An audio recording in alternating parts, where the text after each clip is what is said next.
Welcome to the Powers of Mind Hour. I'm Brother Malcolm. I'm Sister Carolyn. And we are here today to share Enlightenism insights about a new way to think and live. To open the mind so you can see other possibilities other than the ones that we have been using all of our lives. Sister Carolyn is going to get us started. And she is a practitioner, a teacher, Enlightenism practitioner and teacher, and she practices Enlightenism in her own life. She wants to share some of those wonderful insights about her journey into the mind, into the Enlightenism mind. Absolutely. Here's Sister Carol. Thank you, Brother Malcolm. Thank you very much. As Brother Malcolm said, I am Sister Carolyn.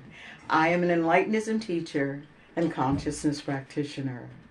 And this is daily living for me. And so, on each of the broadcasts, it is always important to talk about Enlightenism because that's what I do. It is all I do. It is who I am aware of being in my life.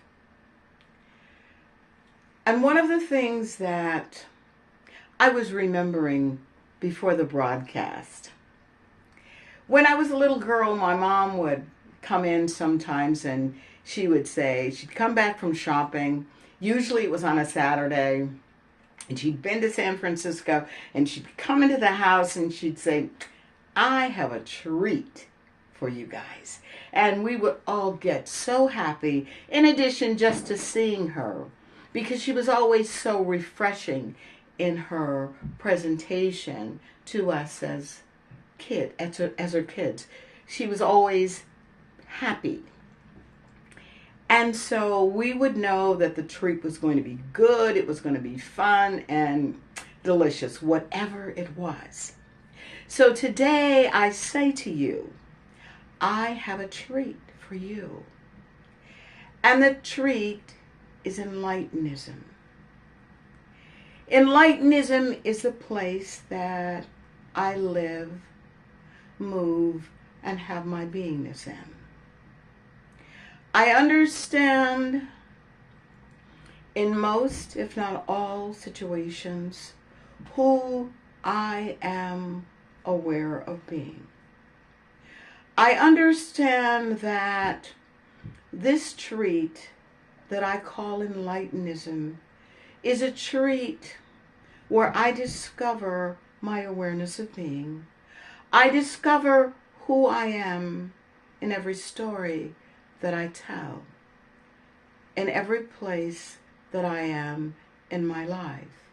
I look for that clear compatibility to nurture and love the self, to bring compassion to myself and others who I'm involved with, and to always know in my life that I am whole, perfect, and complete, faceless, formless, and colorless.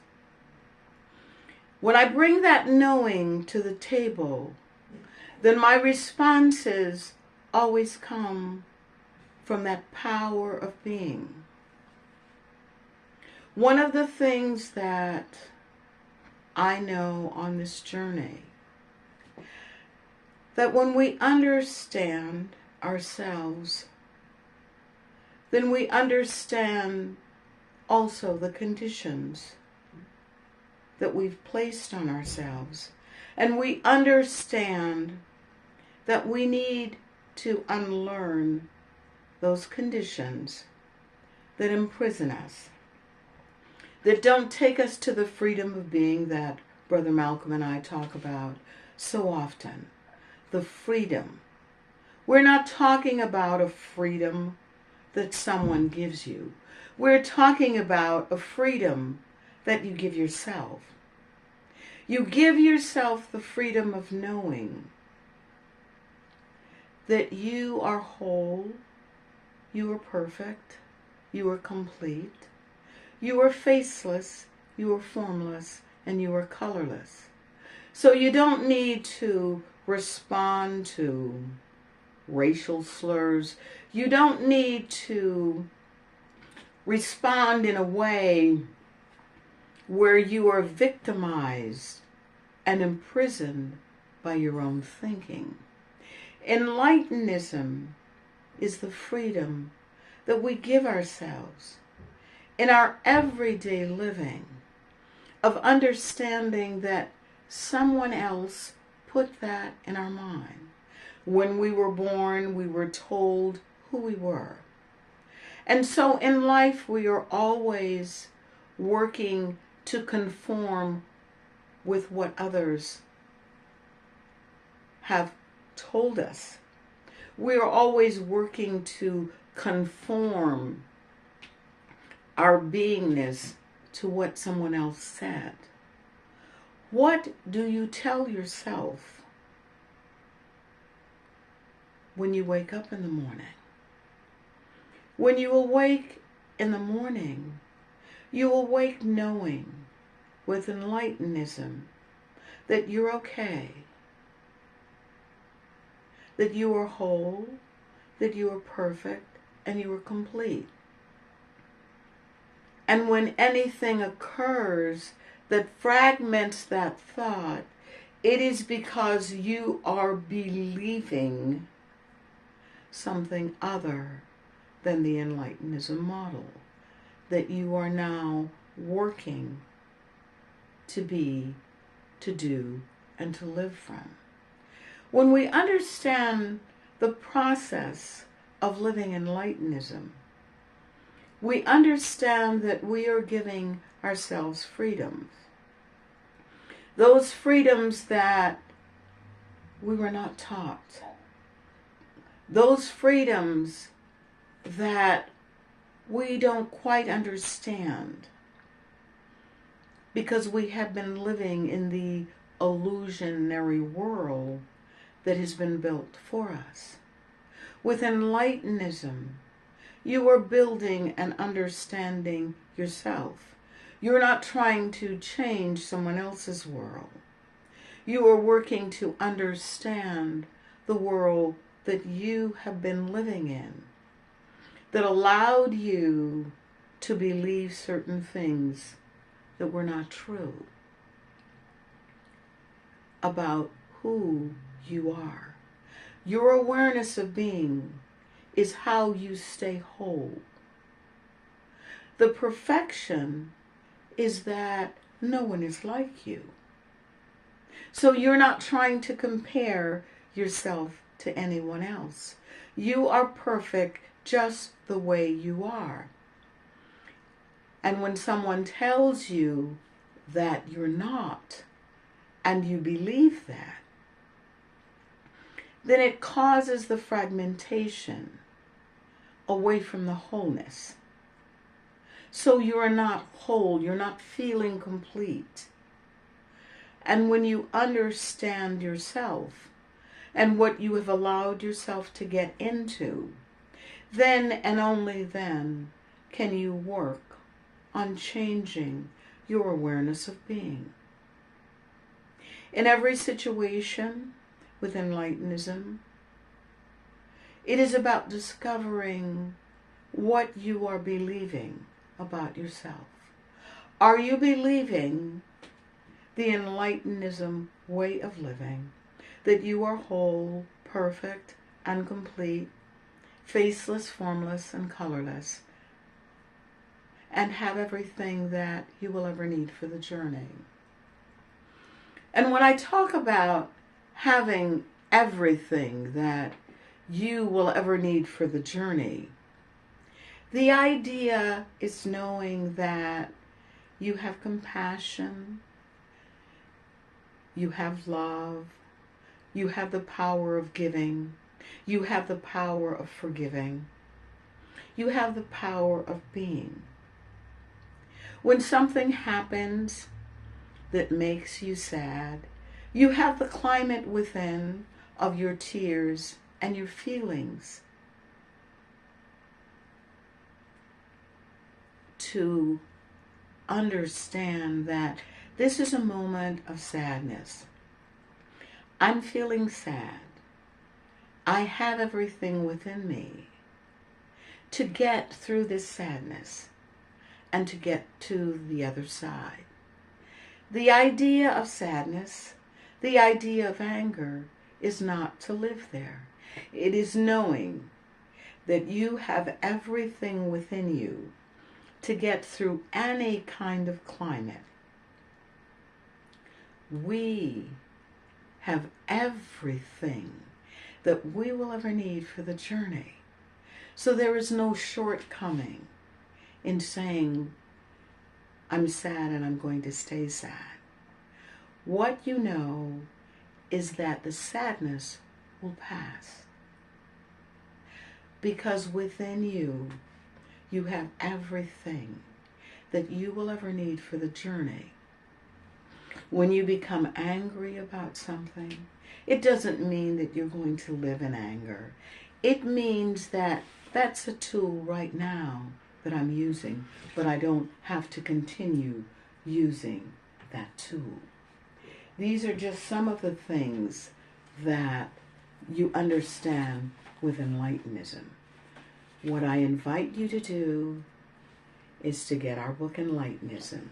It walks you through the process of understand and discovering who you are aware of being in every aspect of your beingness.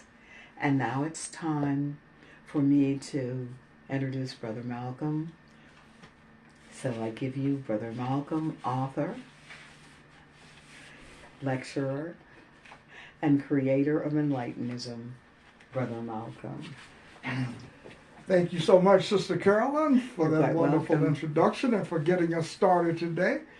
Talking about our favorite subject, folks, Enlightenism. A Enlightenism. new way to think and live. Definitely. 21st century spirituality. Thank you. Thank you.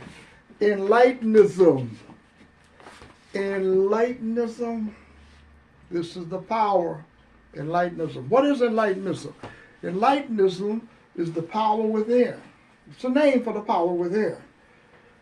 It's the power within to know that you are greater than the person that you are currently aware of being. The power in you of consciousness is greater. You've heard the biblical statements about the God of Abraham, Isaac, and Jacob. Is that the God of Brother Malcolm and Sister Carolyn? Is it the same one? See, that's the question. Is the God of Abraham, Isaac, and Jacob the same God? And where is the promised land for Brother Malcolm and Sister Carolyn? Is it the United States of America? Or is it somewhere else? What covenant does Brother Malcolm and Sister Carolyn have with God? The God of Abraham, Isaac, and Jacob. Now understand, I'm making a point here. And the point is simply this. The God of Abraham, Isaac, and Jacob was used to distinguish the God from the Egyptian gods. So that was a way to distinguish that this is our God. The God of Abraham, Isaac, and Jacob is our God. Now over time, we have accepted the God of Abraham, Isaac, and Jacob as our gods. Say the African American God. Let's get specific about it. Where is the God? Who is the God of the slaves? And the God of the slave owners is the same God of Abraham, Isaac, and Jacob that has evolved throughout time? You have to answer that question for yourself. But what I know to be the truth about who I am is that I am free of the past. I live in the present moment. And the God that I speak of, the greater power within, is Enlightenism. And that God is the one that I can connect with. I can connect with this God, with this consciousness. And if I am willing to let go of all other gods, if I'm willing to let go of everything in the past that I've heard about, and discover within the consciousness within me, then I have a different relationship. So then this greater power means something to me, no matter where I am, and no matter the form that I am in, like the color, race, and so forth, gender, age, religion, status, and education. It doesn't matter. All of the things I described to you are societal labels, the things people have used to define me, to describe who I am. But I am not that. And when we begin to understand that this greater power is within the mind, then we search within the mind.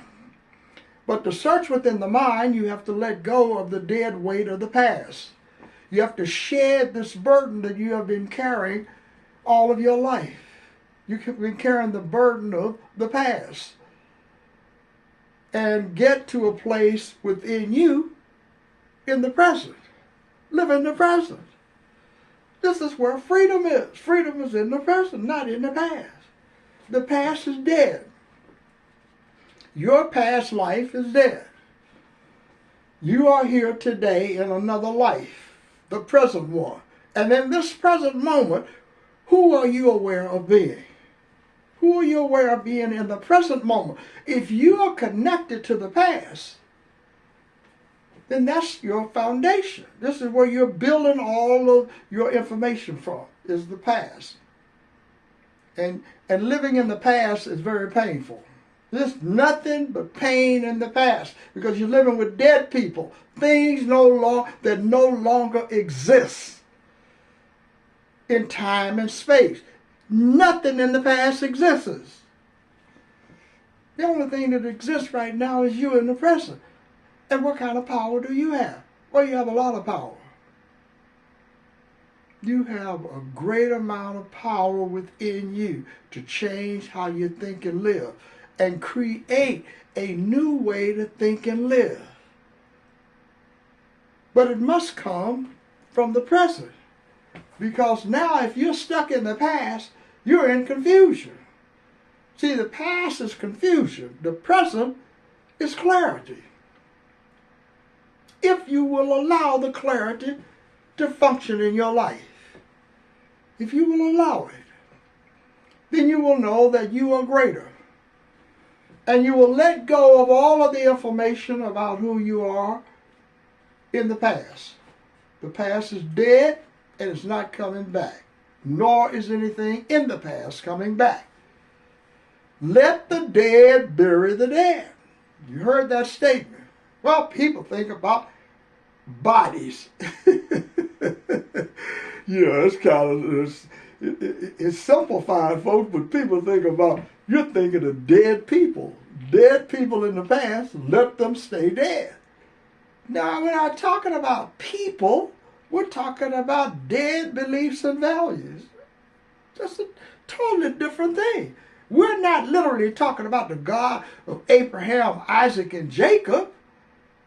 Abraham, Isaac, and Jacob have been dead for years ago. They don't longer live. And the only way they can live is if we keep them alive in our thoughts. In other words, we must resurrect them from the dead and give them life in our lives today. And that's basically what we do when we depend upon the past. We resurrect the dead people and beliefs and values of the past, and we give them life in the present moment by believing in them, by believing in something that no longer exists, and disowning that which exists now, disowning ourselves, casting ourselves aside like a piece of trash, that we have no value. Our only value we have is our faith in the past. And the greater our faith in the past, the greater our understanding is about who we are, where we've been. And in the past is dead, folks. And we can no longer deal with the dead past. The dead past is gone. And we are alive today.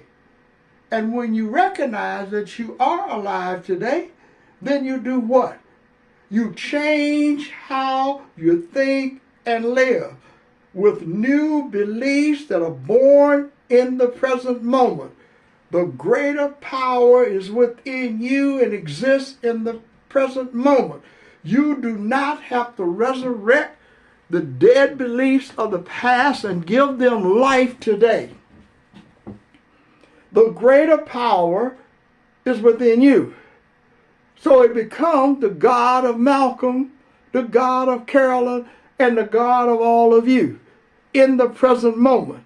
And whatever covenant, which is a relationship that you establish with this great power, determines how you feel about yourself and this great power.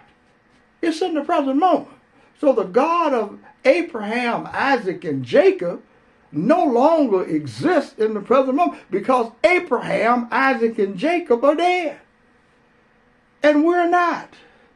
We're alive today. And so the interpretation about the power changes in the present moment. So the God of Brother Malcolm, Sister Carolyn, and all of you is in the present moment. When you recognize that about yourself, then what do you know? I am greater than the past. Always greater than the past. I am greater than what my beliefs were in the past. The past is dead. The present is alive. I am in the present. Sister Carolyn is in the present. Absolutely. And all of you are in the present. And we want to thank all of you for tuning in to our podcast. Absolutely.